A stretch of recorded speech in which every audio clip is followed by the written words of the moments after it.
রাসূল আকরাম সাল্লাল্লাহু আলাইহি ওয়াসাল্লাম ঘোষণা করলেন, আল্লাহর আয়াত নাজিল হলো, ইয়া আইয়ুহাল্লাযীনা আমানুত্তাকুল্লাহ ওয়া যারু মা বাকিয়া মিনার রিবা ইন কুনতুম মুমিনিন। হে মুমিনগণ, সুদকে তোমরা পরিহার করো যদি ঈমানদার হয়ে থাকো।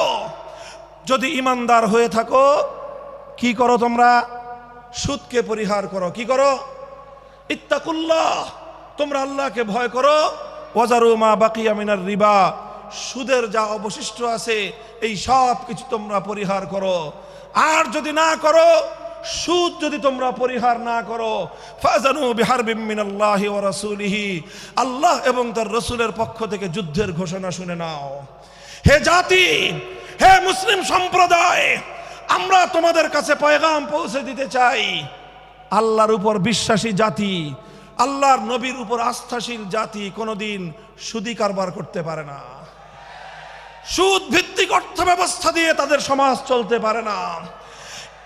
আল্লাহর উপর বিশ্বাসীদের সমাজ যদি হয় সুদ ভিত্তিক, তার অর্থ হলো রাত দিন আল্লাহ এবং তার রাসূলের সঙ্গে তারা যুদ্ধে লিপ্ত। যেই মুসলিম জাতি আল্লাহর সাহায্য নিয়ে বিশ্বব্যাপী বিজয়ী হওয়ার স্বপ্ন দেখে, সে মুসলিম জাতি যদি স্বয়ং আল্লাহর সঙ্গে যুদ্ধে লিপ্ত থাকে, তাদের জীবনেও কল্যাণ এবং বিজয় আসার সম্ভাবনা নাই। এই জন্য মুসলিম জাতির উত্থানের জন্য মুসলমানদের বিজয়ের পূর্ব শর্ত হলো সুদ পরিহারের মাধ্যমে আল্লাহর সঙ্গে যুদ্ধ বন্ধ করতে হবে, আল্লাহর পক্ষ থেকে সাহায্য চাইতে হবে।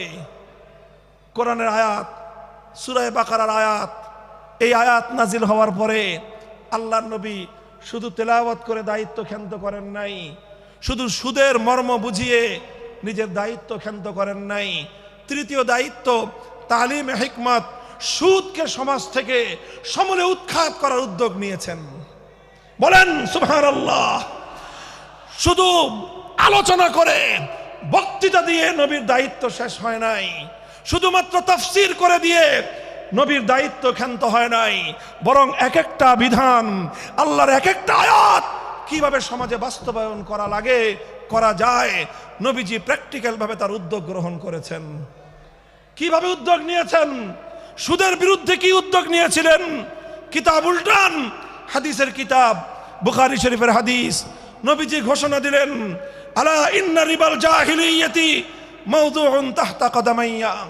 জাহিলিয়াতের যুগে যত সুদের কারবার চলতো, ইসলাম এবং আল কোরআনের সমাজ গড়বার পর সেই জাহিলি যুগের রীতি, সুদ ভিত্তিক অর্থ ব্যবস্থা মুসলিম সমাজে আর থাকতে পারে না।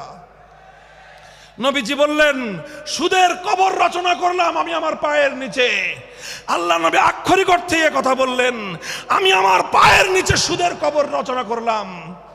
এরপরে আল্লাহ নবী ঘোষণা দিলেন, অনেকে আছো তোমরা যারা আগে কুফরির জমানায় জাহিলিয়াতের যুগে সুদের উপর লগ্নি করেছ, সুদের উপর মানুষকে ঋণ দিয়েছ, সুদী মহাজন যারা সুদের ভিত্তিতে মানুষকে টাকা দিয়েছ, এইরকম কাজ কারবার যারা করত, সেই যুগে তাদের মধ্যে একজন ছিলেন স্বয়ং আল্লাহর নবীর চাচা হযরত আব্বাস বিন আব্দুল মুত্তালিব রাদিয়াল্লাহু আনহু।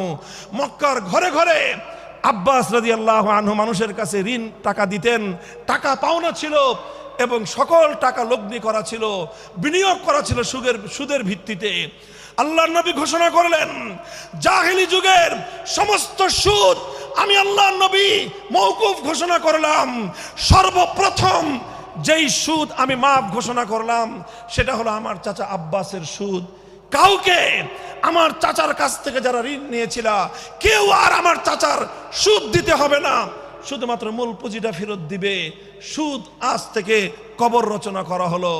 হে মুসলমান, যেই সুদের কবর রচনা করে সেই কবরের উপর ইসলামের বিজয়ের বুনিয়াদ কায়েম হয়েছিল, ইসলামের বিজয়ের কেতন উড়েছিল, অন্যায় বৈষম্যের কবর রচনা করে, সুদ ভিত্তিক অর্থ ব্যবস্থার কবর রচনা করে আজ মুসলমানেরা আবার সেই কবর খুঁড়ে সেখান থেকে জুলুম, অত্যাচার, সুদ ভিত্তিক অর্থ ব্যবস্থাকে কবরের পচা মাল, কবরের মরা পচা করা লাশ মুসলিম সমাজের মধ্যে আবার পুনর্বাসিত করেছে। এজন্যই আজ মুসলমানদের এই অধপতন। যদি মুক্তি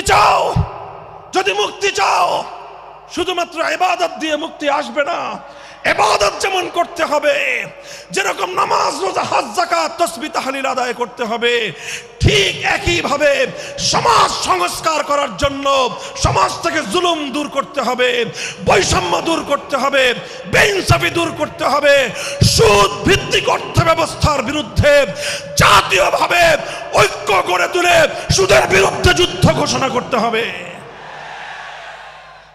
রাজি আছেন তো ইনশাআল্লাহ? আল্লাহ পাক তৌফিক দান করেন। হাত নামান।